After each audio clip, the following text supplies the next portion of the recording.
קשה להסב את העין ממנה ברגע שהיא עולה אל הבמה. הפלמנקו כבש את אורנילי אזולאי, והיא לקחה אותו למחוזות חדשים. עמית פרבמן על פאם פטל של הפלמנקו הספרדי.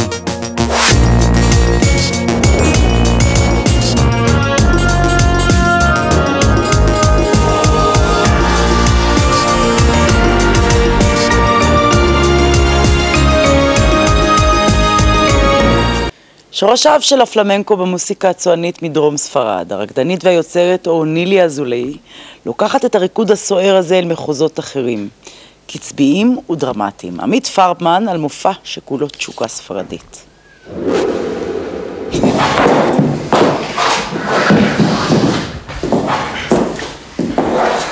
זה מתחיל ככה.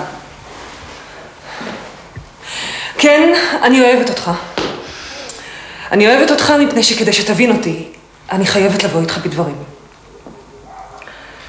למרות פעם רציתי שתבין אותי בשתיקה, בלי מילים.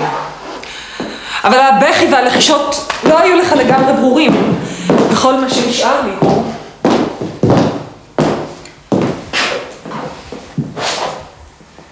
לבוא איתך בדברים.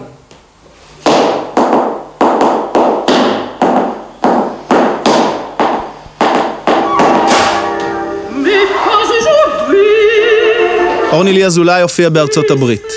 אחרי ההופעה ניגש אליה פלסידו דומינגו, זמר האופרה הגדול, ואמר לה שאהב את התנועה שלה. הוא פנה, שוחח איתי ומאוד התפעל, והרעיון הראשון שעלה לו, הוא אמר לי, תראי, כבר קראתי עלייך קצת וראיתי שהרזומה שלך מעניין והרפרטואר שלך רחב. היה לי מעניין לראות אותך רוקדת את הבקנליה מתוך שמשון ודלילה של קמיל סן-סאנס. היא יצרה מופע שבו היא רוקדת ומשחקת את דלילה, אבל ההפקה הבינלאומית בסוף לא התממשה. דומינגו נשאר מעריץ שלה. מעניין הוא ששנה מאוחר יותר הוזמנתי לספריית בית אריאלה, לערב שהוקדש לדמותו של שמשון, לספרו האז חדש של דוד גרוסמן, דבש אריות. וכשראיתי איך היא מתפתלת על הבמה וזורקת את האיברים שלה לכל הכיוונים, זה מה שהיא עשתה, אני מצטער. אמרתי לעצמי, וואלה, יש לי את פאם פטל, למה אני צריך לחפש כל כך רחוק שהיא כאן ליד הבית? ניגש לברך אותי על ההופעה ואמר לי שהתערוכה הבאה שלו היא עליי.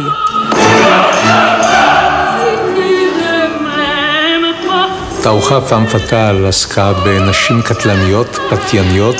לא ידענו כל כך איך לקרוא לזה בעברית, ולכן בסוף קראנו לזה האישה ההורסת. נגיד אתה יושב בערב בחברת חברים, במסיבה, ופתאום אחת כזאת נכנסת לחדר, אתה מריח צרות. יש שם עשן, יש שם צעיפים שחורים חצי שקופים, יש שם רגליים חשופות, שמלות עם שסע, מחשוף עמוק כעומק הגלות, כאורך הגלות, בקיצור צרות.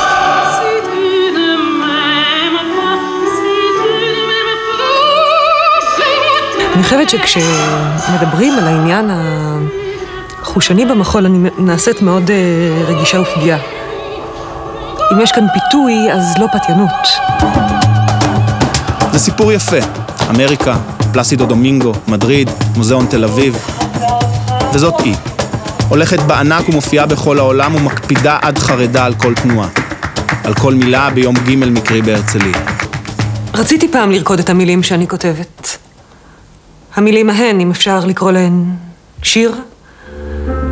אבל זה נעשה מסובך עד טירוף, ובצדק. למה לרקוד בעצם? למה לשיר? היא התייתמה מאביה בגיל צעיר וגדלה בבית של 3 נשים. סבתא, אמא והיא. הן נשארו 2. חיה אמא שלה עורכת דין. כנערה הייתה שחקנית, אך כשגדלה ויתרה על החלום. החלום לא עזב את הבית. אמא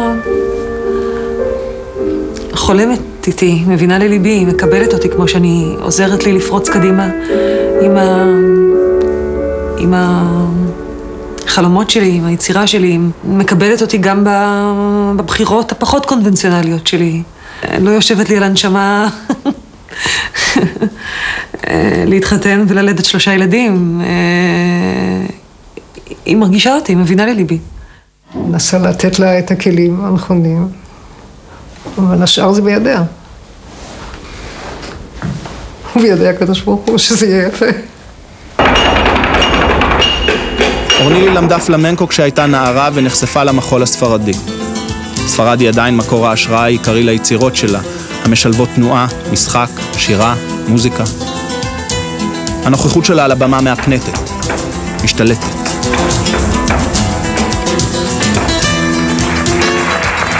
אני מכורה לרגעים הנדירים שאתה כאילו... זה אותו דואנדה, שנדמה לי שהזכרנו כבר בשיחה אחרת. כוח הניצוץ האלוהי באומנות המחול הספרדי, אבל בכלל באומנות. כשהפרפורמר מרגיש שהוא יצא מתוך עצמו ורואה את עצמו בריל טיים.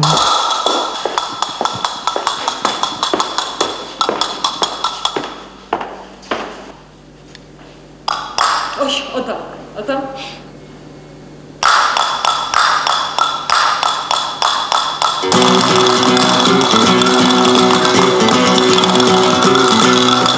היצירות שכותבת הן תמיד מופע יחיד. כמו אומרת, הבמה לא יכולה להכיל יותר ממני. לכל היותר, עוד 2 קסטנייטות.